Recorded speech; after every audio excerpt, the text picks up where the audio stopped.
Hi everyone, this is Anam. Welcome to PhD jobs and admission. So आज का हमारा 7th lecture होगा on research methodology for your upcoming BBAU university PhD entrance test 2022।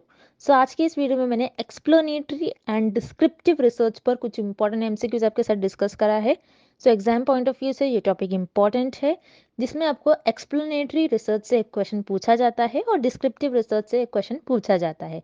इसलिए आप इस video को एंड तक जरूर देखिएगा, जिससे कि मैंने जो पीएचडी एंट्रेंस एग्जामिनेशन में क्वेश्चंस पूछे जाते हैं वो सारे क्वेश्चंस मैंने इस वीडियो में कवर करा है।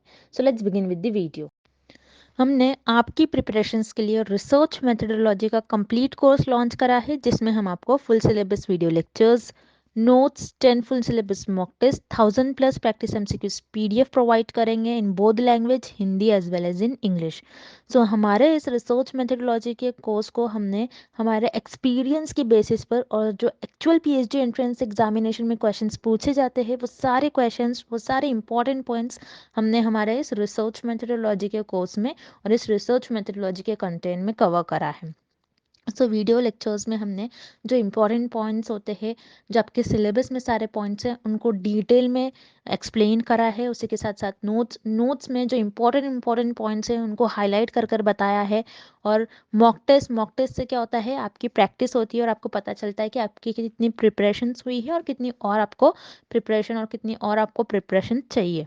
उसी के साथ साथ 1000+ प्रैक्टिस एमसीक्यूज पीडीएफ में हमने जो रिसर्च मेथोडोलॉजी के एग्जामिनेशन में क्वेश्चंस आने के चांसेस होते हैं और हमारे एक्सपीरियंस की बेसिस पे वो सारे क्वेश्चंस हमने हमारे इस 1000+ प्रैक्टिस एमसीक्यूज पीडीएफ में कवर करे हैं। सो याद रखिएगा, बहुत से स्टूडेंट्स हमें पूछते हैं कि मैम नेट पे तो सारा स्टडी मटेरियल अवेलेबल है, तो हम ये मटेरियल क्यों लें।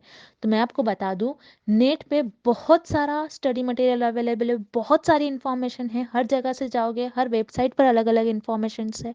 लेकिन आपको ये नहीं पता होता है कि क्या इंपॉर्टेंट है, आपको क्या पढ़ना चाहिए, कौन से क्वेश्चंस आने के ज़्यादातर चांसेस होते हैं। सो हम आपको हमारे इस कोर्स में ये सारा डिटेल में बताएंगे और हमारा जो रिसर्च मेथोडोलॉजी का कंटेंट है ये काफ़ी प्रिसाइज है, जिससे कि आप कम से कम स्टडी कर कर आपके बीबीएयू यूनिवर्सिटी के पीएचडी एंट्रेंस एग्जामिनेशन को क्रैक कर सकते हो। सो याद रखिएगा, हमारे इस कोर्स को परचेज करने के लिए आपको दिए गए स्क्रीन पे जो नंबर है उस पर हमें व्हाट्सएप के थ्रू ही आपको कांटेक्ट करना है। याद रखिए, नॉर्मल कॉल इस नंबर पर नहीं लगेगा।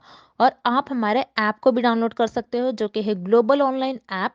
आप इस ऐप को प्ले स्टोर से डायरेक्टली डाउनलोड कर सकते हो, जो कि फ्रीली अवेलेबल है। और इस ऐप को डाउनलोड करने की लिंक भी मैंने डिस्क्रिप्शन बॉक्स में प्रोवाइड कर रखी है। आप डायरेक्टली वहां से हमारे ऐप को डाउनलोड कर सकते हो, जिसमें कि आपको 1 क्लिक में ही सारा स्टडी मटेरियल देखने मिल जाएगा। सो let's begin with the video.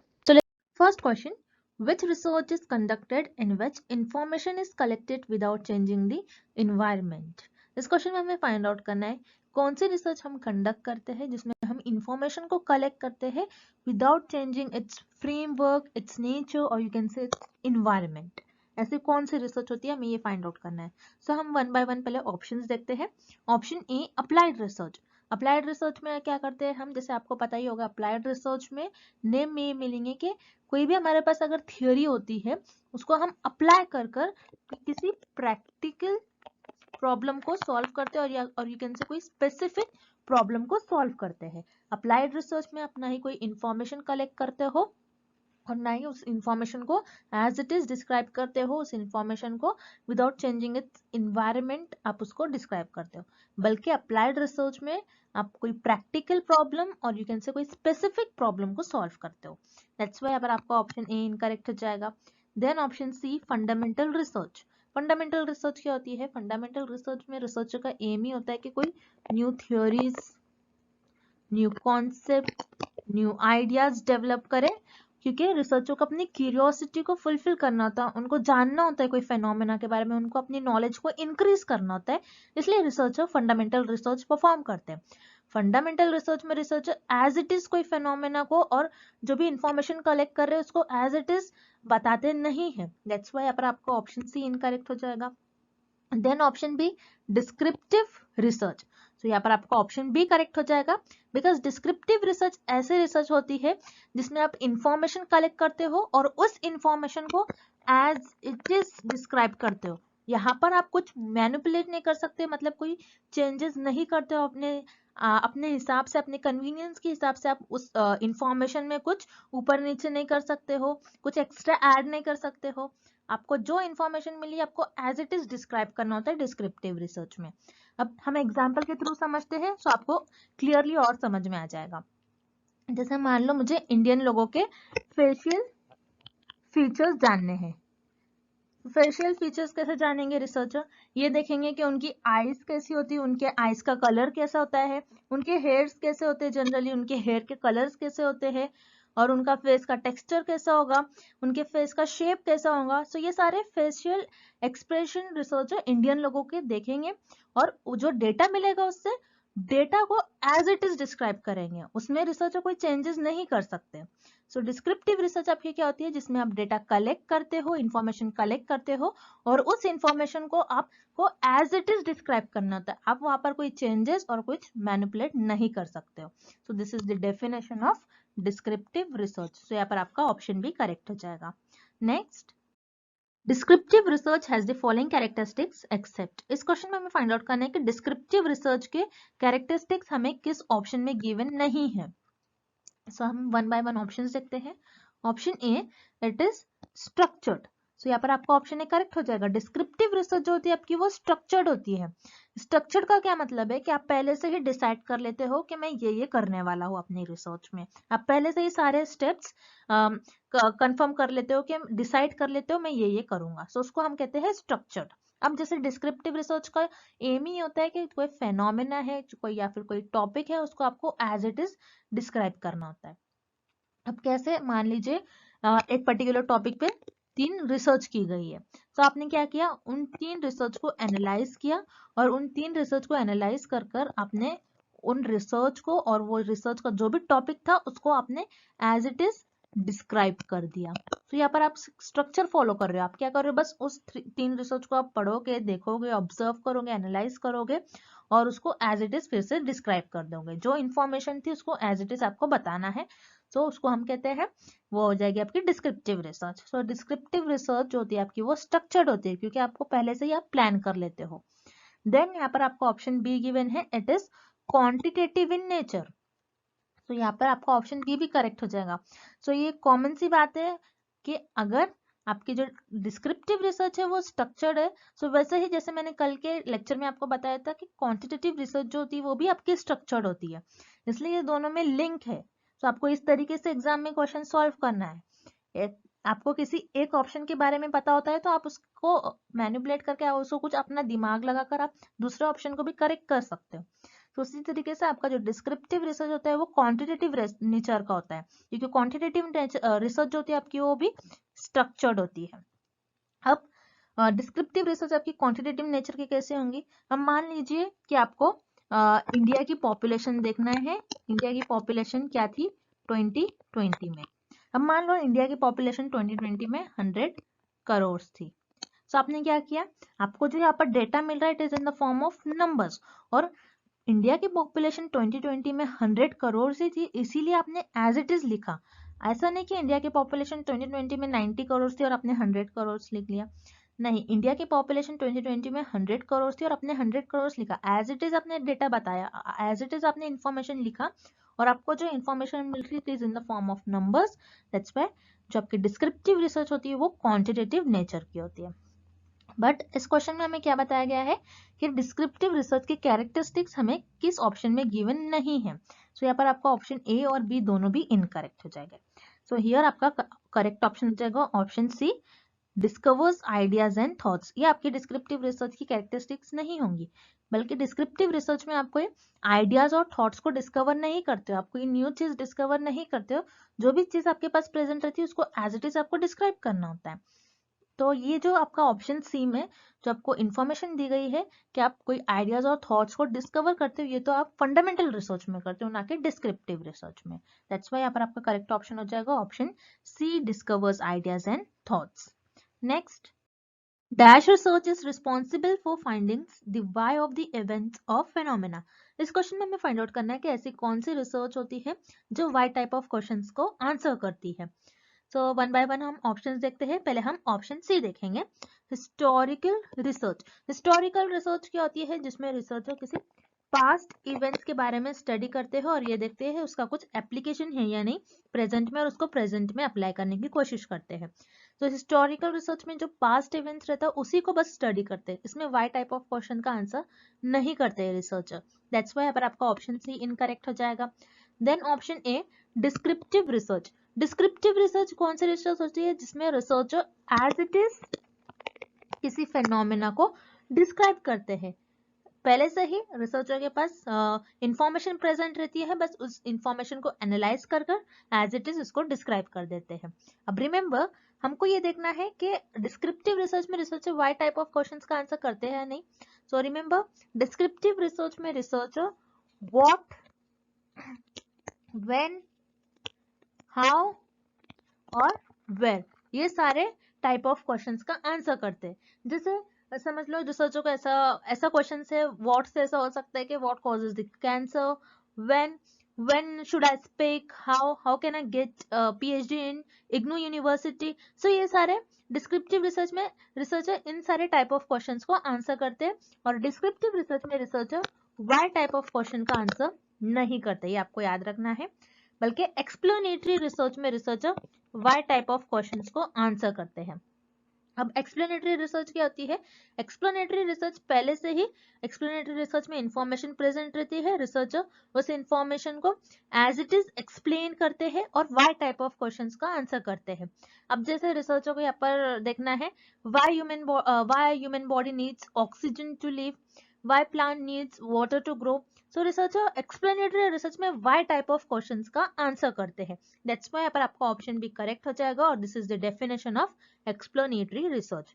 यहाँ पर आपका ऑप्शन भी करेक्ट है, explanatory research. Next descriptive research is. इस क्वेश्चन में हमें फाइंड आउट करना है कि डिस्क्रिप्टिव रिसर्च क्या होती है। जैसे कि हम अभी तक देखते आए हैं, डिस्क्रिप्टिव रिसर्च वो रिसर्च होती है जिसमें रिसर्चर के पास already information, already data available होता है, बस उस डेटा को रिसर्चर को एनालाइज कर उस टॉपिक को, उस इंफॉर्मेशन को एज इट इज डिस्क्राइब करना होता है। अब मान लो एक टॉपिक है और एक फेनोमेना है, जैसे कि यहाँ पर टॉपिक है कैंसर डिसीज। ओके, सो कैंसर डिसीज पर मान लो पहले 6 रिसर्च हो गई होंगी, 6 रिसर्चर ने कैंसर डिसीज पर रिसर्च किया है, और उन 6 रिसर्च को रिसर्चर क्या करेंगे? एनालाइज करेंगे उन 6 रिसर्च को और उस टॉपिक को डिस्क्राइब कर देंगे रिसर्चर। तो यहाँ पर रिसर्चर ने क्या किया? पहले उस टॉपिक को एनालाइज किया जिसमें ऑलरेडी इंफॉर्मेशन अवेलेबल थी, इस पर 6 रिसर्च पहले हो गई थी, इस 6 रिसर्च को रिसर्चर ने एनालाइज किया, अंडरस्टैंड किया और उसको एज इट इज डिस्क्राइब कर दिया। सो डिस्क्रिप्टिव रिसर्च में आप कह सकते हो आपके पास जो भी इंफॉर्मेशन रहती है पास्ट इंफॉर्मेशन का यूज कर आप उस पर्टिकुलर फेनोमेना को और उस इवेंट्स को डिस्क्राइब करते हो। सो हम वन बाय वन ऑप्शंस देखते हैं। हम एक्सपोज फैक्टो वो रिसर्च होती है जो आप पहले ही आपके पास इंफॉर्मेशन प्रेजेंट होती है, आप कोई कुछ इंसिडेंट होने के बाद आप उस पर रिसर्च करते हो। So ex post facto research it is related with descriptive research, that's why पर आपका ऑप्शन ए करेक्ट हो जाएगा। Then option B retrospective. Retrospective क्या होती है? जैसे आपने सुना होगा रेट्रो फिल्म्स, जो पुरानी फिल्म्स होती है। सो जैसे डिस्क्रिप्टिव रिसर्च में हम भी क्या करते हैं? पुरानी इंफॉर्मेशन यूज करते हैं, कुछ ओल्ड इंफॉर्मेशन हमारे पास रहती है, उसको एनालाइज करते हैं रिसर्चर और उस टॉपिक को डिस्क्राइब करते हैं। सो यहाँ पर रेट्रोस्पेक्टिव ये भी ऑप्शन करेक्ट हो जाएगा। Then option C flexible. तो डिस्क्रिप्टिव रिसर्च फ्लेक्सिबल नहीं होती है, आपको याद रखना है, क्योंकि डिस्क्रिप्टिव रिसर्च में आप कुछ स्ट्रक्चर फॉलो करते हैं, आपको रूल फॉलो करना होता है। आप किसी भी तरीके से आप डिस्क्रिप्टिव रिसर्च में इंफॉर्मेशन नहीं फाइंड आउट कर सकते हो, क्योंकि आपको वही एक रूल फॉलो करना होता है। जैसे आपने यहाँ पर आपका जो टॉपिक था, इस टॉपिक पर जो भी इंफॉर्मेशन प्रेजेंट थी, जैसे 6 रिसर्च में जो भी इंफॉर्मेशन होगी, आपको बस उसी को देखना है और उसको देखते हुए उस डेटा को ऑब्जर्व करते हुए, एनालाइज करते हुए उसको डिस्क्राइब करना होता है। सो हम ये नहीं कह सकते कि डिस्क्रिप्टिव रिसर्च फ्लेक्सिबल है, तो डिस्क्रिप्टिव रिसर्च फ्लेक्सिबल नहीं होती है। दैट्स व्हाई यहाँ पर आपका करेक्ट ऑप्शन हो जाएगा option D, both A and B. So descriptive research is ex post facto and as well as retrospective. Next, recognize the following steps of descriptive research in correct sequence. इस question में हमें descriptive research के कुछ steps given है और हमें उन steps को करेक्ट ऑर्डर में प्लेस करना है। अब हम वन बाय वन स्टेप्स देखते हैं और उसको करेक्ट ऑर्डर में अरेंज करेंगे। सो यहाँ पर आपके डिस्क्रिप्टिव रिसर्च का फर्स्ट स्टेप होगा आइडेंटिफिकेशन ऑफ अ प्रॉब्लम। ना कि डिस्क्रिप्टिव रिसर्च, बल्कि अगर आप कोई भी रिसर्च कर रहे हो उसका फर्स्ट स्टेप होता है identification of a problem. Then आपने प्रॉब्लम आइडेंटिफाई कर लिया, उसके बाद आपको उस प्रॉब्लम पर बेस्ड हाइपोथेसिस ले डाउन करना होता है और हाइपोथेसिस फॉर्म करना होता है। अब हाइपोथेसिस क्या होता है? हाइपोथेसिस है टेंटेटिव और टेम्पररी स्टेटमेंट होता है जो रिसर्चर अपने रिसर्च के स्टार्टिंग में देते हैं और उस पर रिसर्च परफॉर्म करते हैं और रिजल्ट्स फाइंड आउट करते हैं। सो फर्स्ट स्टेप में रिसर्चर प्रॉब्लम को आइडेंटिफाई करेंगे, देन सेकंड में हाइपोथेसिस फॉर्म करेंगे, हाइपोथेसिस ले डाउन करेंगे। सो यहाँ पर एफ आपका सेकंड आ जाएगा, सेकंड स्टेप हो जाएगी। देन थर्ड स्टेप में आप क्या करोगे? आपने हाइपोथेसिस ले डाउन कर लिया, अब उसके बाद आप डेटा कलेक्ट करोगे, डेटा कलेक्ट करने के बाद आगे प्रोसेस करोगे, डेटा को प्रोसेस करेंगे कुछ मेथड्स के थ्रू, डेटा कलेक्ट करोगे। सो यहाँ पर आपका ए जो ऑप्शन है ये थर्ड पर आ जाएगा। देन बी, ए के बाद आपका बी आ जाएगा, क्योंकि अगर आपने मेथड कोई मेथड अप्लाई कर किसी मेथड से डेटा को कलेक्ट कर लिया, डेटा को कलेक्ट करने के बाद आप इंटरप्रिटेशन करोगे, इंटरप्रिटेशन आप उसको एनालाइज करोगे, उसको ऑब्जर्व करोगे डेटा को, एंड देन आप कुछ रिजल्ट फाइंड आउट करोगे। सो बी आपका फोर्थ नंबर पर होगा, फोर्थ स्टेप हो जाएगा आपका। एंड देन उसके बाद आपने रिजल्ट फाइंड आउट कर लिया, देन उसके बाद आप कंक्लूजन्स निकालोगे, कंक्लूजन्स ड्रॉ करोगे। सो ये आपका फिफ्थ नंबर पर आ जाएगा। एंड लास्ट आप रिपोर्ट लिखोगे। सो ड्राफ्टिंग द रिपोर्ट ये आपका सिक्स नंबर पर आ जाएगा। सो इस तरीके से आप इस वे में, इस स्टेप्स में आप डिस्क्रिप्टिव रिसर्च परफॉर्म करते हो। सो ये सीक्वेंस आपको ऑप्शन डी में गिवन है, C F A B D and last is A. Next, a science teacher explaining to his students why plants need sunlight to grow. This example will fall under which type of research? इस question में आपको एक example given है और हमें find out करना है ये एग्जाम्पल किस रिसर्च के अंडर लाई करेगी। अब एग्जाम्पल में आपको ये गिवन है कि एक साइंस टीचर है, वो अपने स्टूडेंट्स को एक्सप्लेन कर रही है कि why plant needs sunlight to grow, कि प्लांट को सनलाइट की जरूरत की होती है ग्रो होने के लिए। तो ये एग्जाम्पल किस टाइप ऑफ रिसर्च का एग्जाम्पल होगा, हमें ये फाइंड आउट करना है। तो वन बाय वन हम ऑप्शंस देखते हैं। Option A applied research. Applied research में तो रिसर्चर किसी स्पेसिफिक और किसी प्रैक्टिकल प्रॉब्लम को सॉल्व करते हैं, ना कि वाई टाइप ऑफ क्वेश्चंस का आंसर करते हैं। तो यहाँ पर आपको जो क्वेश्चन गिवन है, why plant needs sunlight to grow, so ये क्वेश्चन वाई से स्टार्ट हो रहा है। सो अप्लाइड रिसर्च में रिसर्चर किसी वाई टाइप ऑफ क्वेश्चंस का आंसर नहीं करते, दैट्स व्हाई पर आपका ऑप्शन है इनकरेक्ट हो जाएगा। Then option B historical. Historical research में रिसर्चर बस पास्ट इवेंट्स के बारे में स्टडी करते हैं और ये देखते हैं कि इसका कुछ एप्लीकेशन है या नहीं प्रेजेंट में। तो हिस्टोरिकल रिसर्च में रिसर्चर कोई वाई टाइप ऑफ क्वेश्चंस का आंसर नहीं करते।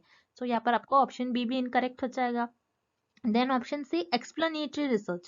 सो एक्सप्लेनेटरी रिसर्च में रिसर्चर के पास ऑलरेडी डेटा अवेलेबल होता है, उस डेटा को रिसर्चर एक्सप्लेन करते हैं। सो एक्सप्लेनेटरी रिसर्च में remember researcher why type of questions का आंसर करते हैं, दैट्स व्हाई पर आपका करेक्ट ऑप्शन हो जाएगा option C explanatory research. This is the example of explanatory research. Next, Which one of the following example is not related with descriptive research? इस question में हमें कुछ एग्जाम्पल्स गिवन है और हमें फाइंड आउट करना है कौन सा ऑप्शन डिस्क्रिप्टिव रिसर्च का एग्जाम्पल नहीं होगा। अब वन बाय वन हम ऑप्शन देखते हैं। Option A, what is the impact of lockdown on school education. So इस ऑप्शन में ये बता रहा है कि लॉकडाउन का इम्पैक्ट क्या हो रहा है एजुकेशन पर। So what type of question का हम डिस्क्रिप्टिव रिसर्च में आंसर करते हैं। सो यहाँ पर आपका ऑप्शन ए करेक्ट हो जाएगा, this is the example of descriptive research. Then option B, the amount of time students spend on social media, कि सोशल मीडिया पर स्टूडेंट्स कितना टाइम स्पेंड कर रहे हैं। सो यहाँ पर वर्ड है अमाउंट, अमाउंट है मतलब आप इसको मेजर कर सकते हो, और क्योंकि हमें पता है डिस्क्रिप्टिव रिसर्च क्वांटिटेटिव नेचर की होती है, तो क्वांटिटेटिव रिसर्च में भी हम क्या करते हैं, अमाउंट्स, नंबर जिसको हम मेजर कर सकते हैं। डिस्क्रिप्टिव रिसर्च में जो भी डेटा होता है वो नंबर्स के फॉर्म में होता है जिसको हम मेजर कर सके। सो ऑप्शन बी जो कि है अमाउंट पर आपको पूछा है कि कितना टाइम स्टूडेंट्स स्पेंड कर रहे हैं सोशल मीडिया पर, सो ये भी डिस्क्रिप्टिव रिसर्च का एग्जाम्पल होगा। सो यहाँ पर आपका ऑप्शन बी भी डिस्क्रिप्टिव रिसर्च का एग्जाम्पल हो गया। Then option C, where is the post office. So यहाँ पर वेयर क्वेश्चन है, वेयर टाइप ऑफ क्वेश्चन है। So again where type of question का आंसर हम डिस्क्रिप्टिव रिसर्च में ही करते हैं। सो यहाँ पर आपका ऑप्शन सी भी करेक्ट है। सो इस क्वेश्चन में हमें ये फाइंड आउट करना है विच इज नॉट रिलेटेड, कौन सा एग्जाम्पल जो है डिस्क्रिप्टिव रिसर्च का एग्जाम्पल नहीं है, हमें ये फाइंड आउट करना है। बट ऑप्शन ए, बी और सी में डिस्क्रिप्टिव रिसर्च का एग्जाम्पल हमें गिवन है, दैट्स व्हाई आपका ऑप्शन ए, बी और सी तीनों भी इनकरेक्ट हो जाएगा। Then option D, why does hand washing prevent infection. So यहाँ पर वाई वर्ड आ रहा है। सो रिमेंबर, वाई जब भी वर्ड आता है, वाई क्वेश्चन का आंसर रिसर्चर एक्सप्लेनेटरी रिसर्च में करते हैं, not in descriptive research. That's why पर आपका ऑप्शन डी करेक्ट हो जाएगा, बिकॉज हमें क्वेश्चन में यही फाइंड आउट करना है कि कौन सा ऑप्शन में हमें डिस्क्रिप्टिव रिसर्च का एग्जाम्पल नहीं गिवन है। सो यहाँ पर आपको ऑप्शन डी में जो एग्जाम्पल गिवन है ये एक्सप्लेनेटरी रिसर्च का एग्जाम्पल गिवन है, not descriptive research. That's why पर आपका ऑप्शन डी करेक्ट हो जाएगा। Next, Which research not allows manipulation of variables? इस क्वेश्चन में हमें फाइंड आउट करना है कि ऐसी कौन सी रिसर्च होती है जिसमें आप वेरिएबल्स को मैनिपुलेट नहीं कर सकते हो, न ही वेरिएबल्स को चेंज कर सकते हो। वो कौन सी रिसर्च होती है, हमें ये फाइंड आउट करना है। सो वन बाय वन हम ऑप्शन देखते हैं। पहले हम ऑप्शन बी देखेंगे, अप्लाइड रिसर्च। अप्लाइड रिसर्च क्या होती है कि जिसमें आप कोई स्पेसिफिक और कोई प्रैक्टिकल प्रॉब्लम्स को सॉल्व करते हो। सो अप्लाइड रिसर्च में आप क्या करते हो, आपने जो भी फंडामेंटल रिसर्च में थ्योरीज बनाई होंगी, जो भी थ्योरी न्यू थ्योरी डेवलप की होंगी, न्यू आइडियाज डेवलप किया होगा, सो वो उस थ्योरी को अप्लाइड रिसर्च में अप्लाई कर कर उस प्रॉब्लम को और कोई स्पेसिफिक प्रॉब्लम को सॉल्व करते हो। सो अप्लाइड और फंडामेंटल रिसर्च में वेरिएबल्स का कोई रोल ही नहीं होता है। दैट्स व्हाई पर आपका ऑप्शन बी और सी दोनों भी इनकरेक्ट हो जाएगा। देन यहाँ पर आपको ऑप्शन डी गिवन है, एक्सपेरिमेंटल। एक्सपेरिमेंटल रिसर्च क्या होती है, जिसमें researcher cause and effect relationship find out करते हैं between independent variable and dependent variable. तो एक्सपेरिमेंटल रिसर्च में रिसर्चर इंडिपेंडेंट वेरिएबल का इफेक्ट देखते हैं डिपेंडेंट वेरिएबल पर क्या हो रहा है। और रिमेंबर, एक्सपेरिमेंटल रिसर्च में रिसर्चर इंडिपेंडेंट वेरिएबल को मैनिपुलेट करते हैं और चेंज करते हैं, क्योंकि रिसर्चर को इंडिपेंडेंट वेरिएबल का क्या इफेक्ट होगा चेंज करने पर डिपेंडेंट वेरिएबल पर, ये फाइंड आउट करना होता है। तो एक्सपेरिमेंटल रिसर्च में रिसर्चर इंडिपेंडेंट वेरिएबल को मैनिपुलेट करते हैं, चेंज करते हैं। दैट्स व्हाई पर आपको ऑप्शन डी इनकरेक्ट हो जाएगा। देन ऑप्शन है एक्सप्लेनेटरी रिसर्च। तो यहाँ पर एक्सप्लेनेटरी रिसर्च में भी researcher cause and effect relationship find out करते हैं between the variables. But explanatory research में जो भी ऑलरेडी इंफॉर्मेशन अवेलेबल होती है, बिकॉज एक्सप्लेनेटरी रिसर्च में क्या होता है, ऑलरेडी रिसर्चर के पास इंफॉर्मेशन अवेलेबल होती है, उस ऑलरेडी इंफॉर्मेशन जो अवेलेबल होती है उसी का यूज करते हैं रिसर्चर और कोई फेनोमेना को एक्सप्लेन करते हैं। यहाँ पर रिसर्चर किसी भी वेरिएबल्स को मैनिपुलेट नहीं कर सकते हैं, कोई भी इंफॉर्मेशन में हेराफेरी नहीं कर सकते हैं। जो इंफॉर्मेशन प्रेजेंट है उसको एज इट इज एक्सप्लेन कर कर क्या हो रहा है, क्या इफेक्ट हो रहा है, वाई टाइप ऑफ क्वेश्चंस का आंसर करते हैं। और इसमें एक्सप्लेनेटरी रिसर्च में कोई भी वेरिएबल्स को मैनिपुलेट नहीं करते और ना ही चेंज करते हैं रिसर्चर। दैट्स व्हाई आपका करेक्ट ऑप्शन हो जाएगा option A, explanatory. Next, an investor considering an investment in the ever-changing Mumbai housing market needs to understand what the current state of the market is, how it changes, and when it changes. This research will come under. इस question में हमें एक example given है, हमें find out करना है कि ये एग्जाम्पल किस रिसर्च में फॉल करेगी। अब एग्जाम्पल में आपको गिवन है कि एक इन्वेस्टर है, उसको जो मुंबई हाउसिंग मार्केट, जो कि हमेशा ये मार्केट बदलते रहता है, उसको इन्वेस्ट करना है मार्केट में। सो इस मार्केट को कैसे समझेगा।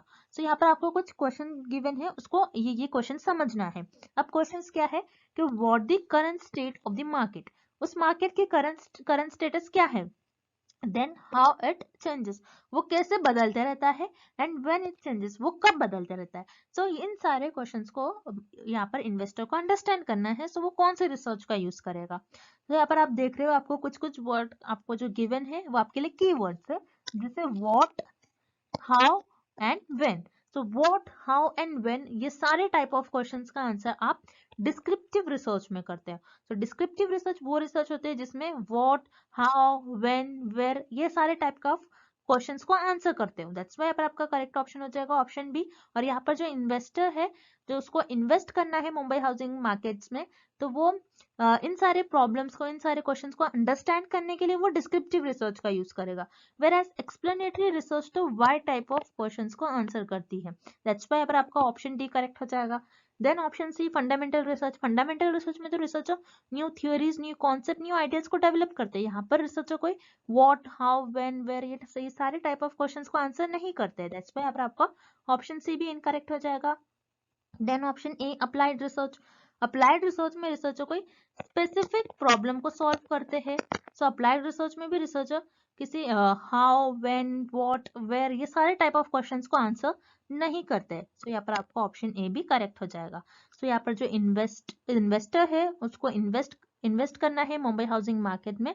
सो उसको कुछ क्वेश्चंस को अंडरस्टैंड करना है। सो इस क्वेश्चंस को अंडरस्टैंड करने के लिए इन्वेस्टर डिस्क्रिप्टिव रिसर्च का यूज करेगा। दैट्स व्हाई अगर आपका करेक्ट ऑप्शन हो जाएगा option B descriptive research. Next, explanatory research is also known as. इस क्वेश्चन में हमें फाइंड आउट करना है कि एक्सप्लेनेटरी रिसर्च को और हम कौन सी रिसर्च भी कहते हैं। अब एक्सप्लेनेटरी रिसर्च में क्योंकि हम देखते हैं कि कॉज एंड इफेक्ट रिलेशनशिप क्या हो रहा है बिटवीन दी वेरिएबल, उसी तरीके से कॉजल रिसर्च और एक्सपेरिमेंटल रिसर्च, ये दोनों भी रिसर्च में हम कॉज एंड इफेक्ट रिलेशनशिप देखते हैं between the independent variable and dependent variable.